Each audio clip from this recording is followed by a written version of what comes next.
Good morning, guys. This is Breaking Through Addiction. This is Dr. Rob Kelly, the Addiction Doctor. Great to be with you this morning. Another sunny day in San Antonio.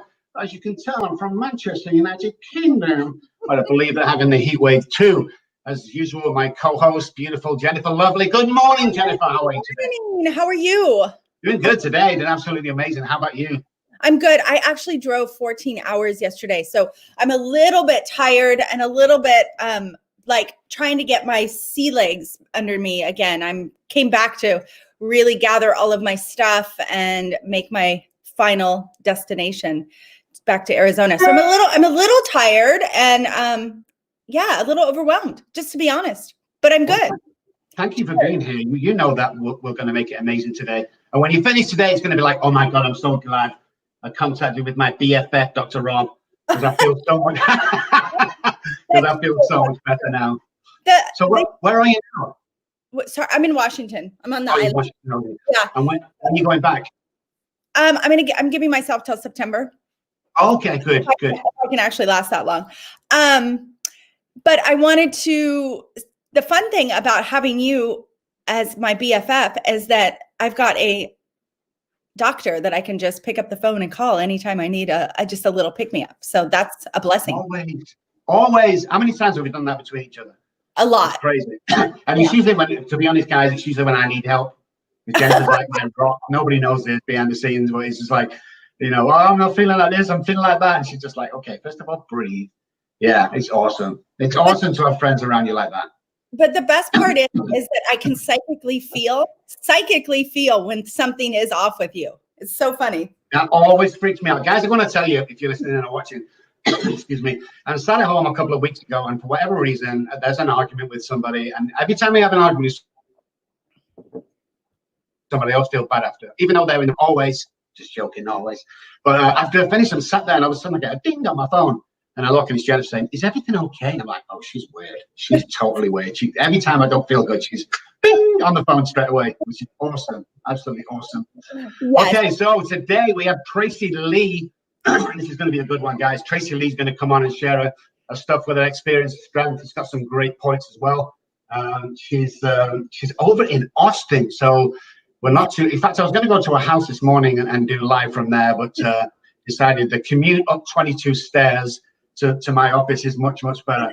So, guys, stay tuned. In 2 seconds, we're going to come back with Jennifer Lee. See you shortly, guys.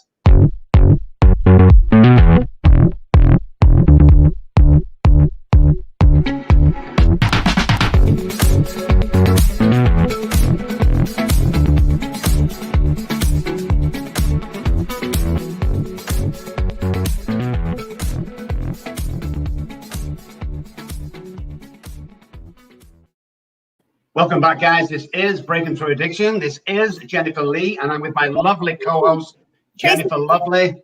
Good morning, guys. He's mushed us into one person. That's okay. I'll body swap with you. Let's do that. How are we doing this morning? We're good. How are you? I'm amazing. Tracy, welcome to the show. How are you? Good to be here. I'm honored. I'm grateful. I'm excited. Good stuff. Well, it only goes out to about 1 or 2 people, so we should be okay. That's all right. It'll get to exactly who it needs to get to this morning. I feel very secure in knowing that whoever needs to hear exactly what they're going to hear is going to be here in the perfect place and time. One person today, just one person, then we'll be good. So, Tracy, tell our viewers something about you, what you do, and excite them. I can't wait to hear from you. For sure. So thank you, Jennifer, for inviting me. Thank you, Dr. Rob, for having me. My name is Tracy Lee. I'm a self-love master coach. How did I come to be that? Well, that is a windy, twisty, long road of this is exactly what I'm meant to do with my life. And it's the most rewarding thing ever. I literally teach people how to authentically love themselves in a healthy way so that we can go about the business of loving one another in a healthy way, not in a codependent way, not in a I'm going to die if I don't have you enmeshed way, but in a healthy way where we get to love each other from the overflow instead of from the desperation. I love that, Tracy. And, you know, one of the things that I used to hear all the time, especially in my 20s, early 30s, when I was really kind of a hot mess, they would say, you just need to love yourself. You just need to love yourself. And that would literally make me crazy. Yeah. So can you talk to us about what really deep self-love really means from your perspective? Sure. So I'm going to go a little back, right? Sure. So the way I got to be this is because I most needed it. I really think that teachers teach what they most need to know. And for sure, that was the truth for me. When we talk about love, generally speaking, we think we're talking about a lemon. So if I say to you guys, picture a lemon in your head, I can be pretty certain that we're all picturing a lemon in our head. You know, Dr. Rob's may be a whole lemon and Jennifer's may be lemon slices and mine might be lemon wedges, but we all have a lemon in our head. When we talk about love, it's a far more esoteric thing, and we still talk about it like we know what we're talking about. And so one of the very first things, I have goosebumps, one of the very first things that I needed to do in my adult life, probably in my 30s, was understand what it is for me to feel loved. What is that? Because it's going to be different for me than it's going to be for each of y'all. And that doesn't make it right or wrong. And it for sure, can we cuss on here? It's Yeah. for sure. Yeah, of course you can. Thank you. For sure as shit, not going to be necessarily completely the love we got from our family of origin. Some of it we may want to keep, but some of it I for sure want to toss out the window, right? So it's about really waking up to an exploration of self. And it's sort of like if you have this big toolbox marked love on it, you want to check out some of the old rusty tools that don't work anymore and probably never really worked anyway. And again, we're not going to condemn mom and dad or grandma and grandpa or whomever. Those are the tools they got. But we can go into the toolbox and go, this doesn't work anymore. And I need something self-soothing. Some of it is so incredibly practical. I literally talk to my clients about the pearls in my toolbox. So do you have a self-soothing list? Oh, healthy ways to self-soothe? That's the first thing I have people do. Because guess what we do? If we don't have a written down, healthy, in case of emergency, break glass, self-soothing list, we go to the unhealthy shit, right? We go to every time. And that's our knee-jerk reaction until every time becomes the new way, the healthier way. I need a cheat sheet. And I need to know where the cheat sheet is. So when I get in a pickle, I make it easy for myself. So some of it is super practical like that. And some of it is really hard exploration of really pulling up the beliefs we have implanted in us and going, do I even want to keep this? Does it even jive with me or not? And for me, it's a lifelong deal forever. I'll be honing and tweaking how much and how well I love myself, which lets me love other people really easily. But it's like a well-tuned car. You know, we tune it up to race, but it's got to be tuned up every week or every month, otherwise it's not going to race so well. I know that in the early days, with especially with people we work with, addiction is in the family. So we're born with the addicted brain. Now, during that childhood, the mapping of the brain is obviously off because of what we hear and what we see as a child, and the addicted brain will grab hold of that. Now, I would say 99.9% of people I work with do not know how to love themselves. I didn't. They thought, we all say, oh, love you, to really know what that means, because I didn't. And I was coming up against all sorts of problems in my life because I didn't know how to love me. So I didn't have girlfriends. I took hostages, you know, and the same thing with guys or friends or whatever. You know, I didn't know what to do. So if you've got me coming to you 30 years ago, where do you start with that stuff? I start with whatever is up for you, really and truly. What I tell people, like people used to come to me and go, are you a business coach? Mm-hmm. Are you a relationship coach? Mm-hmm. Like wherever your pain is in the moment is the classroom you're in. We just start where you are.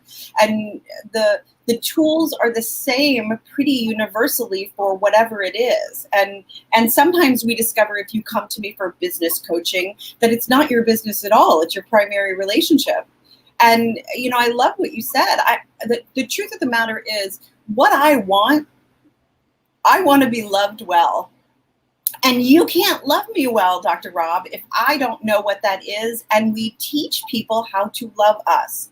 So really and truly, my tagline is, I love myself and so, right? And the loving choice for me is the loving choice for everyone, even if it's not popular. So then we have to go to work on knowing that disappointing other people doesn't mean they're going to die. Somewhere all 10 commandments became, thou shalt not ever disappoint anybody ever. And I don't know when that happened, but it's wrong. And it's creating a world mess. So where I start with whomever is where they are feeling the most pain. I'd love to tell you that pain is not the number one motivator for change in this world. I do believe we can choose. I choose ease, I choose happiness, I choose joy, but still the majority of people need to be in a colossal amount of pain before they're really going to do some work. I have often, you know, talked to, some of my clients and even my children. I remember telling my son, honey, it sounds like you need to suffer more. It's just, right? Like, I'm sorry, but it seems like you need to suffer some more. Dr. Rob and I had this conversation the other day about somebody, you know, it's like sometimes there's just more suffering. But what I want to do is kind of go back. You and I had a conversation a while back, and we talked about when you got the Courage to Change book. Oh, okay. Yeah, sure. That story so much. Yeah. Yeah, for sure. I can tell you, so my oldest son is 28 and he was an itty bitty infant. So let's call it 28 years ago. His father, my children's father, is an alcoholic, still a practicing alcoholic. And I must have been bemoaning my situation in dramatic fashion, no doubt, to my sister and her best friend. And my sister's best friend took me to an Al-Anon meeting. I can tell you everything about that meeting. I remember where we sat. It was like in a little classroom. We sat in little chairs. It was very weird. The topic was let go and let God. I applied it to my life. She gave me a copy of The Courage to Change that I never opened. It never occurred to me, not for a while, to go back to another meeting. And I sold The Courage to Change, hand God, in a garage sale. Later, bought my own copy, but this gift that was gifted to me, I sold it in a garage sale. By the way, in our community here, you're selling. I did. I make up that someone really needed it and bought it, and they were ready, and I wasn't ready. And it took me 5 more years of really suffering to walk into the rooms of Al-Anon in the summer of 1997. Gavin was 6 months old, and he is my youngest, and he's now 23. So 22 years ago. And I walked in there and went, I will do anything you people tell me to do. Just make sure you tell me how to get him to quit drinking. And they didn't want to talk about that. They wanted to talk about what do you like, sweetheart? And I would say, well, I like it when and they'd go, no, honey, what do you like? And I'd say, well, if he would, and no, it took him a long time to crowbar the he out of my what do I like? Because I didn't know. And I was so ready at that point that whole push pennies across the highway naked. You all have heard that one? Have you ever heard that one? Yeah, I would have done that. A few times. I would have done that for sure. I would have been like, awesome, let's all do it. Extrovert, line up. Let's go. Right. And so that was summer. And I remember very distinctly feeling, and Jennifer knows me pretty well, I'm a pretty colorful character. And I was beige. Like, I didn't recognize myself at all. Living in active alcoholism made me a crazy person. I used to love when I would get together at conferences and my AA buddies would be doing let me tell you about this one. And I'd join in and we'd all go around and then I'd say, but I was sober. And they'd go, oh, right? Like, I did all that shit. Not drunk, not high, stone cold, just crazy is what I was from living in active alcoholism.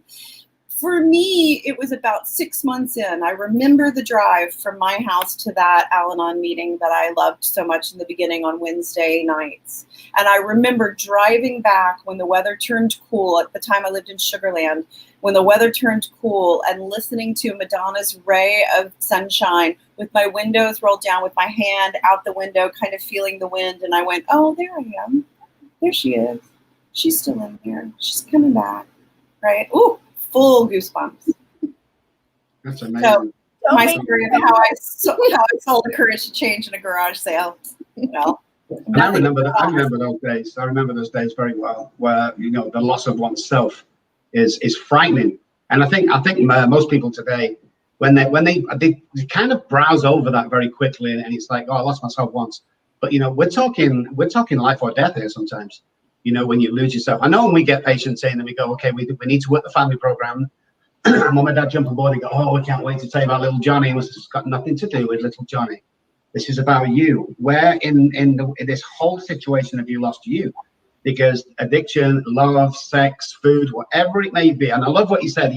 Are you a relations coach? Yeah. Are you a business coach? Yeah. Because it doesn't make any difference. The symptom, the end result symptom that we're talking about is damaging everything. Has got nothing to do with what's going on inside my head. What's going inside my head is that I have self-sabotaging neural pathways that want to kill me on a daily basis and make it look like an accident. And it's called my what ego. the end result look like. Exactly. Right. Well, I'm addicted to sport. Well, good for you. No. At the end of the day, what's going on? What's happened to me? Let's go back to the scene of the crime. Let's clear that shit up. Otherwise, you can't move on. And most people spend the rest of their life not knowing what's happening. I know I did. I don't fit in on what's going on. Nobody sat me down and go, hey, Rob, do you know something? This is what's going on. And this is why you don't love yourself. And it's because you were shown never love as a kid. And it's because of this mapping of the brain is why you are today. And you realize why you keep wanting to commit suicide. And you're realizing why you keep wanting to relapse. And you're realizing why you keep ending up on the freaking streets, Rob. Let me tell you why. And this is what this program is about. It's getting to that point there, Tracy, that you just spoke about. It's like, let's talk about it. There's look, we've seen in the 60s, 70s, and sometimes 80s what our parents did with sweeping shit underneath the carpet. We're seeing the result today, and it isn't good. So what I'm saying to everybody is enough of sweeping that shit under the carpet. The carpet's full. Stop it already. Get the vacuum out. Stop rushing it under the freaking carpet, because we're killing people, because we're sensitive people, And everyone looks at me and they go, oh, look at you, Rob. You're all big and brash and loud and aggressive, and follow me home. Look at the times when I can't get out of bed because I'm so depressed in the morning. Watch the times when I call Jennifer asking for help because I can't stop crying. We all go through it, but nobody wants to talk about it. And this is what this program's about. So I'm glad you brought it up. It's awesome. Tell me what love is. L-O-V-E. Define the word love. If somebody was going to come to even me right now and go, define that word for me, Tracy, because I don't know what it means. I never have done. So I don't. That's very interesting. I don't know that I can define it as a definitive thing. For me, it's a feeling. It's a feeling of completeness, of wholeness. It's as far from the feeling of shame as you can possibly get. Like, it's on the opposite end of the spectrum of shame. For me, it's a feeling of when I feel fully in alignment with the truth of who, unabashedly, unapologetically Tracy. And it's the feeling of somebody hugging you, like a real hug, like that hug where you wait until they sort of melt when you're hugging them. It's what it feels like for those of us who are parents. It's what it feels like when your baby looks into your eyes with that surrender and that adoration. But it's not just rainbow sprinkles and fairy farts and unicorn farts. Like, let me tell you, when my clients say, what's it like to have Tracy for a coach? One of my male clients says, it's like having a functional mother. Like I know she loves me unconditionally, but she will put her foot in my ass just as sure as the day is long. So it's honest. It's really honest. And and I'm not afraid. I love my people so much. I'm not afraid for them to hate me. I will tell them the truth no matter what, because I love you that much. And I'm not afraid for how you are going to react or respond or leave me anymore, which is like, cue the angels, that I'm not afraid that somebody's going to leave me if I tell them the truth, right? So it is ferociously fearless and multifaceted. Like, it's so multifaceted. If I had to name all the facets, I love what the Greeks did with love, right? There's agape love and like eros love. That is far more accurate. And honestly, Dr. Rob, what it is for you is different than what it is for me. And you have to define it for yourself. And you have to know when you are in the presence of it, when you're radiating it, when you need to receive it, how you receive it, what is it? I talked to a friend of mine the other day and I said, what's your husband's love language? Beautiful book by Dr. Mark Chapman about the 5 love languages. We're killing each other trying to love each other in the wrong damn language. And then we're pissed off at our partners and our kids and our spouses because we're killing ourselves trying to love each other. But, I have a list right here of my partners I feel loved when. We made each other a list. I feel most loved when. His list is totally different than mine, right? But if we don't know that, and if we don't take the time to define it for ourselves, how can they love us well? We have to give them a little instruction booklet that says, let me make it easy for you. Here, when I'm doing the dishes in the kitchen and you come up behind me and you rub my back just with love, oh, that hits the spot. Like, that's it. That's the shit right there. But it's going to be different for you than it is for everybody else. Yeah. Tracy, what I want the audience to know is that I do know Tracy fairly well, Tracy Lee. And occasionally when we're on Zoom calls, she's got this really beautiful big pink chair that is like bulky. Yeah. I don't know. I don't know if it's sure. There. Hold on. There it is.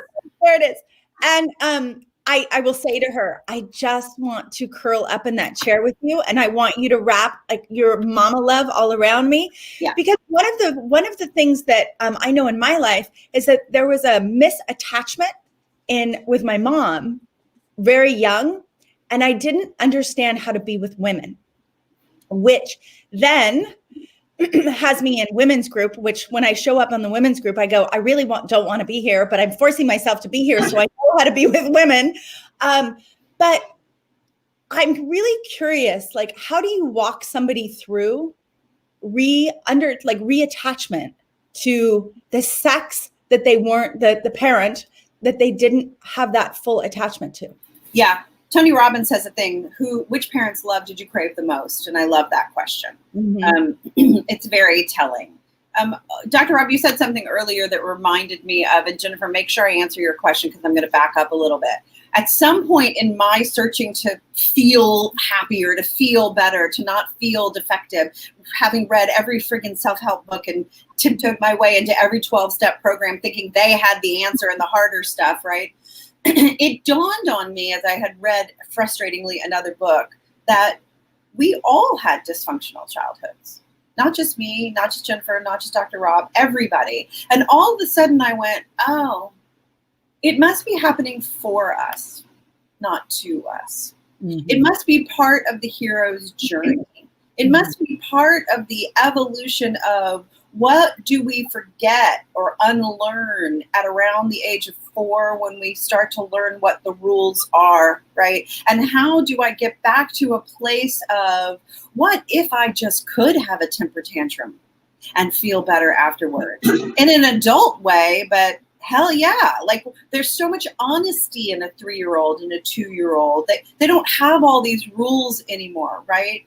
So part of it is that. One of the things I tell my clients is if you ask a 4-year-old, do they want macaroni and cheese or they want broccoli? They know the answer right off the bat. If you ask an adult is going to go like this, oh, macaroni and cheese, but it's like all those carbs and gluten isn't really good for me, and it's probably got artificial, and dairy, and broccoli has folic acid, and it's got fiber, and I heard something about broccoli and cancer. Like, we muck it up with all this stuff we've learned.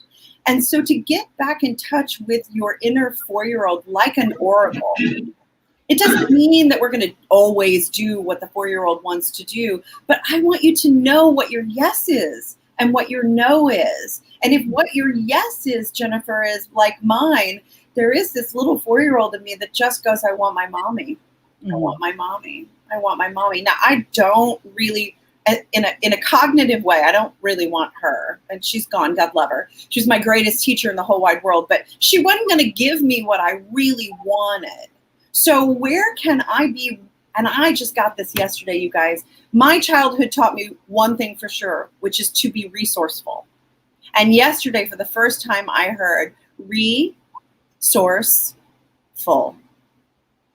How can I reconnect myself with source, the divine, with God, whatever you want to call it, and be really clear about what I need and unabashedly give myself permission to have it, which is what you do, Jennifer, when you say, I just want to curl up in your chair, in your arms, and have you, and it rocks, by the way, so, and have you hold me and rock me. And God damn this pandemic, if I could, I would love that. Like, yes, come over and I will scoop you up and like you can hear my heartbeat. And I know exactly what you want, girl, because me too, right? Well, and then we'll take turns on another day. It'll be my turn, right? So it's about cutting through all the fog of all the bullshit that we've learned to just know what is our pure desire.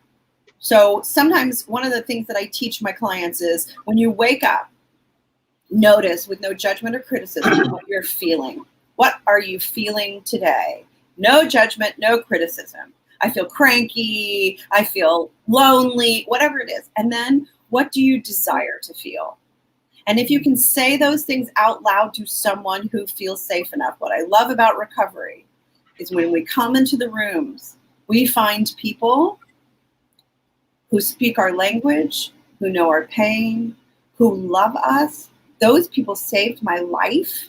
And I felt like I had been wandering around the world speaking Swahili, and I walked into a room with people who understood me, and I clung to them for dear life until I could be that for myself. And that, I think that's the disconnect we have as well, because if most of us was to say to our patients, like, what was your childhood like? Oh, it was great. Oh, it was fantastic. I had a good childhood. It was, oh, we didn't have much, but you know, when you go back to our childhood, anything less than nurturing is child abuse as far as we're concerned. Think about that for a second, guys, when you're watching this. Anything less than nurturing is child abuse. You know, put that stand, stupid idiot. Well, why are you doing that again for? It makes no difference. So we all come from a place where we want to be wanted. We want to be loved. We're not too sure how to be loved. The disconnect has already happened, sweeping under the carpet again, come up to raise its head. But most importantly, a thing to find that connect later on. You see, most of us don't want to admit that.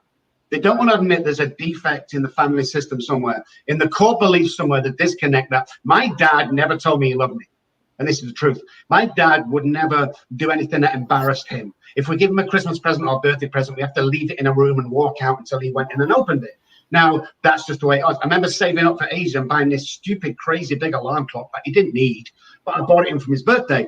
And when he came in after the football match, the only thing he could speak about his local team was just lost. And I'd be sat with this big clock. Now, that devastated me. Holy shit. It did devastate me. Wow. Yeah, it did. Because I was waiting for him to come in, and he took no notice of me. That is probably been chasing that clock for the last 40, 50 years. This is what I like about this show, because it's raw, it's gritty, it's truthful. You know, I just wish that everybody could get into a place that all three of us, I know we are, you know, that it's there for us. It's people like Tracy, guys, and Jennifer, who I just love Jennifer, I adore her completely, who are there to help people, but are also open to walk down this path with you and go, yeah, you know, I know how it feels because we've been there. And I think one of the most important things is in life is that we trust these people, we trust us to walk down the path. I know we have a great saying here and I'm trying to come off that subject because it might be too painful for live, show. But we have a saying here that says who? Yeah. Well, I can't have the perfect marriage. Says who? Yeah. Who are these guys that are making all these rules up? Who are they? I mean, me and my wife had an argument 4 days into our marriage, and it was something and nothing. And she sat down and she said, "Well, come on, Rob, that's the way marriage is." And I said, "Says who? Right. Who's making these rules up?" So we try and change that. And I have taken something from here that's going to change my life, Tracy. And that is, I'm going to get my list downstairs. I'm going to walk downstairs and I'm going to give a copy to my wife and a copy for me that says, I feel most loved when. And you can bet by 12 o'clock today, that'll be done. So thank you so much for that. That's freaking awesome. I'm going to have to leave it to you, Jennifer, to ask another question because I need to just ponder on what I just went through. Beautiful. God, I'm done. My work here is done. Thank you, Dr. Rob. I want to say, when you tell the story about yourself and your dad and the clock, the thing that breaks my heart is that your daddy didn't know how to let himself be loved. He had no idea how to let himself be loved. And so he couldn't receive that love from you. And so many of us that are really good givers, and I'm not saying he was, but so many of us who are really good givers are also shit at receiving. It's so vulnerable and uncomfortable. And, here's the thing. The good news and the bad news are the same. I'm 100% responsible for everything that happens in my life. And that I remember bumping into that in recovery early on and realizing in that moment I could no longer point my finger at the alcoholic, at my mother, at the asshole in the car in front of me. I could no longer point my finger at anyone and make them responsible for the condition of my being, which was liberating and mortifying all at the same time. So one of the pearls in my toolbox is what I call the winning relationship formula. And the winning relationship formula is finding the volume knob on taking things personally and adjusting it slowly until you can click it off. Understand what's happening. Understand your hurt. Don't skip over that part, because when we feel hurt, there's something to heal there, There's something historic there. So eventually you turn that volume knob all the way down until it clicks to the off position lovingly. And then you find the volume knob on compassion and you turn that all the way to max volume. Because the truth is, generally speaking, when we are hurt by someone else's behavior, when my partner is doing something that is in his upset, that is scaring me or touching me, if I can turn to compassion and look at him and my inner dialogue can go, wow, he's really upset. He doesn't talk to me like that. He's really upset. I wonder what's happening for him, without the personal, because I'm responsible for how I feel, not him. That has helped me tremendously in so many relationships. And like anything, the way we get good at anything is the way we get good at everything, which is practice, practice, practice. And no one likes that part.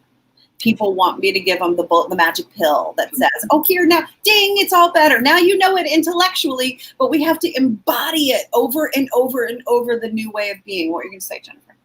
Yeah, no, I was just going to say, I think it's really important I remember the first time I went into some of the recovery rooms, and I understood that my heart had the capacity to feel angry, sad, disappointed, mad, loving, joy, playful, I had the capacity to experience all of those.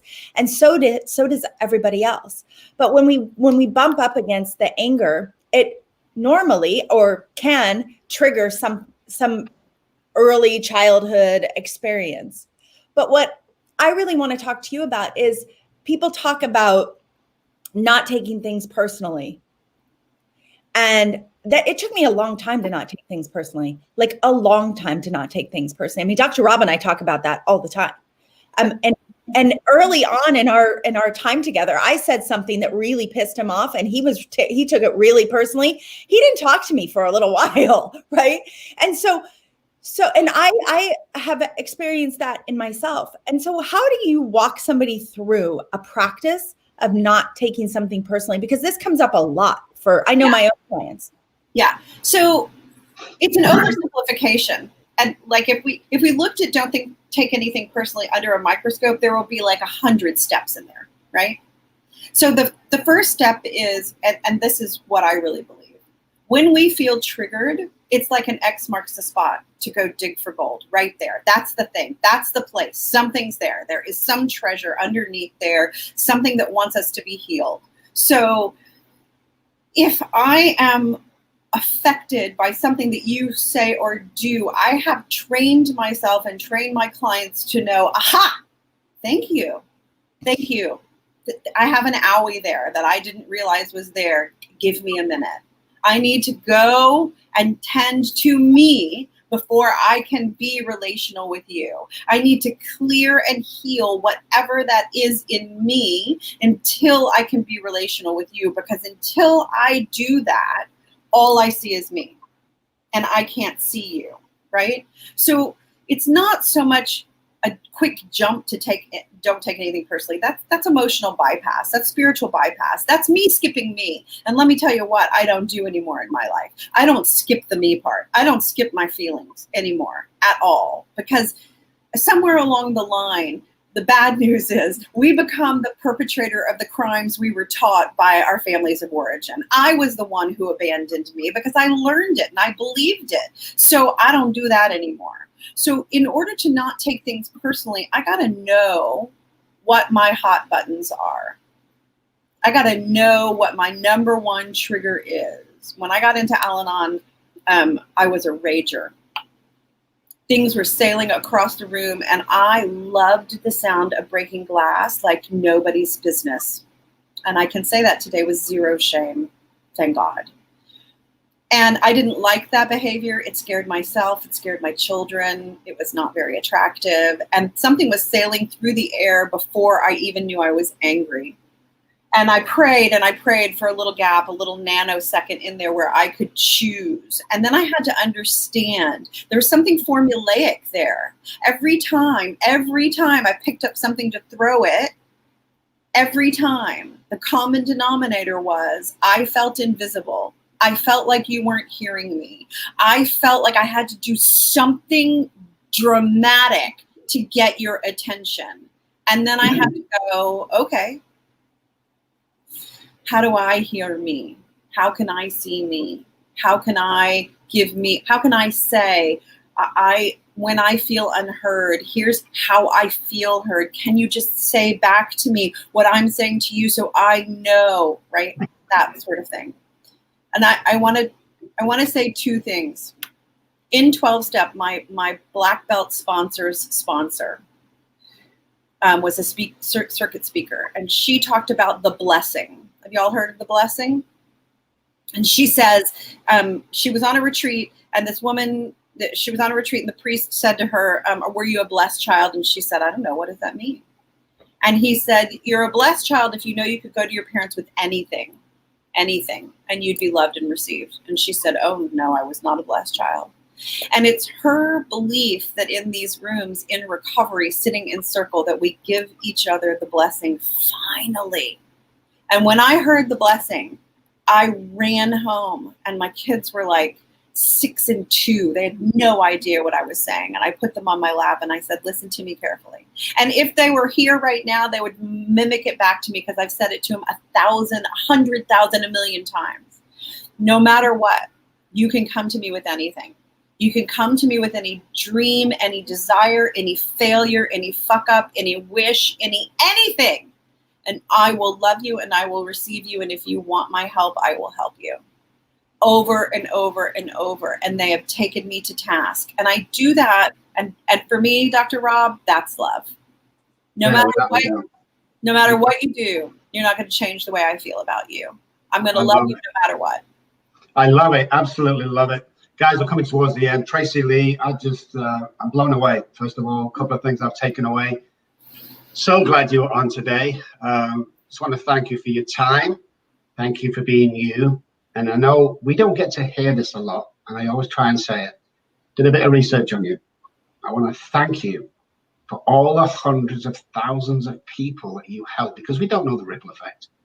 I want to thank you for the dedication that you give to the people out there that some of you don't even know, but you're still doing what you stuff. I want to thank you for changing my life today.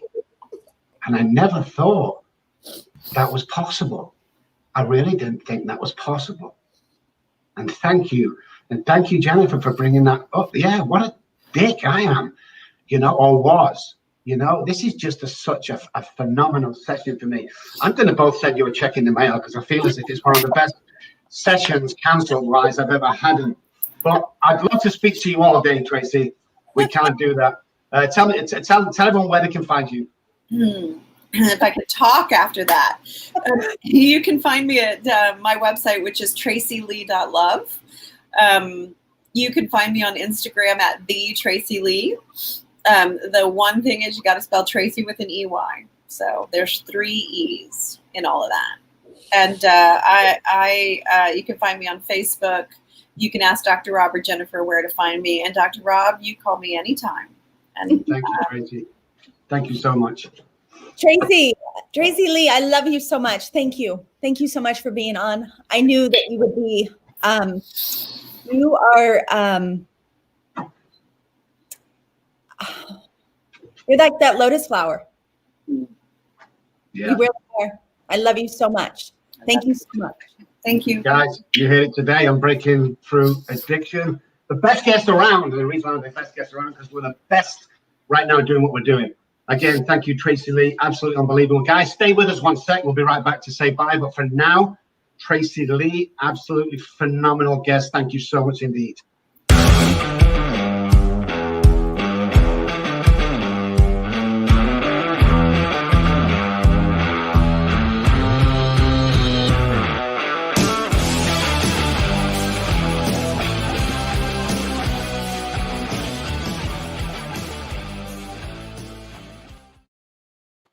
Welcome back, guys. Got to tell me last off for this. Listen, if you don't get something out of that, being genuine in tears, I'm just going to log off here and just cry for the rest of the day. If you didn't take something from that, don't tune in anymore.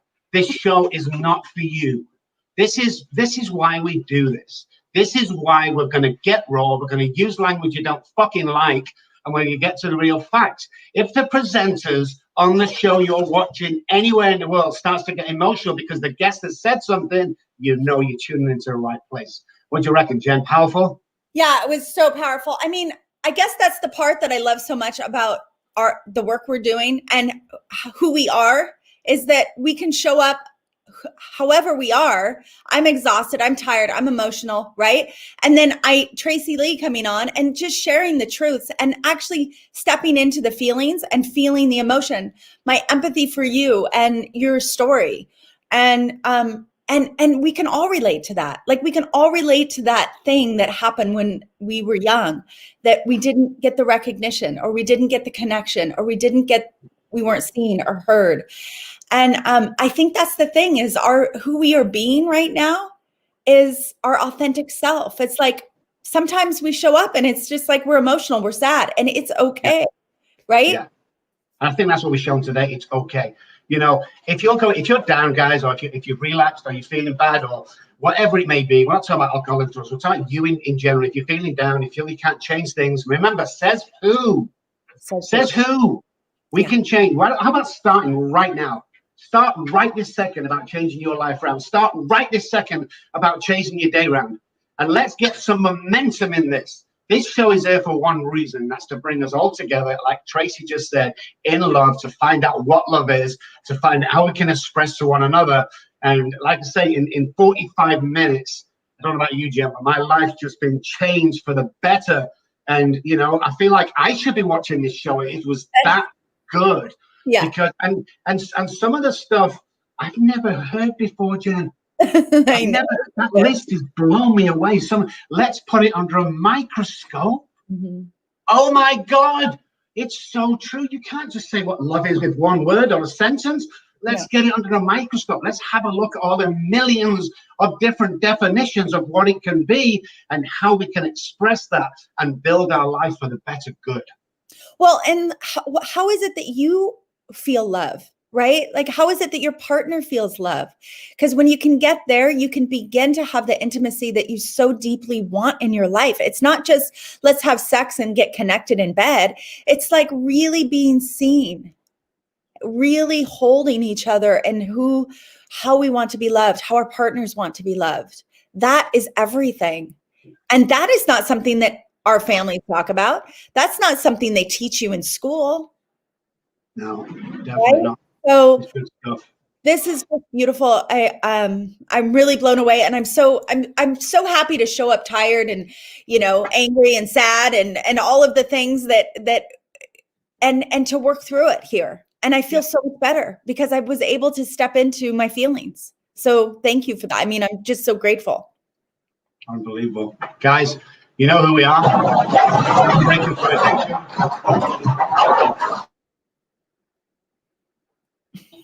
Sorry, Breaking Through. I got my dogs in the office. Breaking Through Addiction live every Wednesday. We're going to be talking about the stuff we talked about and much more. You can find me at robkelly.com, jenniferlovelycoaching.com, tracylee.love. Don't forget to look her up. She's absolutely amazing. We are going to be every Wednesday at 9 a.m. with different guests. If you want to know where we are, Rob Kelly on Facebook, Jennifer Lovely on Facebook. Give us a like, give us a friend. Send some questions in if you want to ask the questions. That would be awesome for us. And then also, if you ever want to be a guest, I mean, we are booked out probably till November now. But if you do want to be a guest and you think you've got something to offer, that would be absolutely awesome because we want this show to be #1, and that's where it's going. So for me, guys, I want to say thank you for tuning in. I'm sorry about the dogs. They're just having a little argument in the background. Again, I can't stop saying her name. Thank you, Tracy Lee. And I'll leave it to you, Jennifer, to take us out. Yes, thank you. And for all of you out there, please write down a list of how you feel loved. Take that on as a practice today or this week or this weekend and ask your partner, your brother, sister, mom, dad, and really start having that dialogue to create deeper intimacy, not only with yourself, but with others. Thank you so much. So much love. Look forward to next week. Guys, have a fantastic week. We'll see you next week.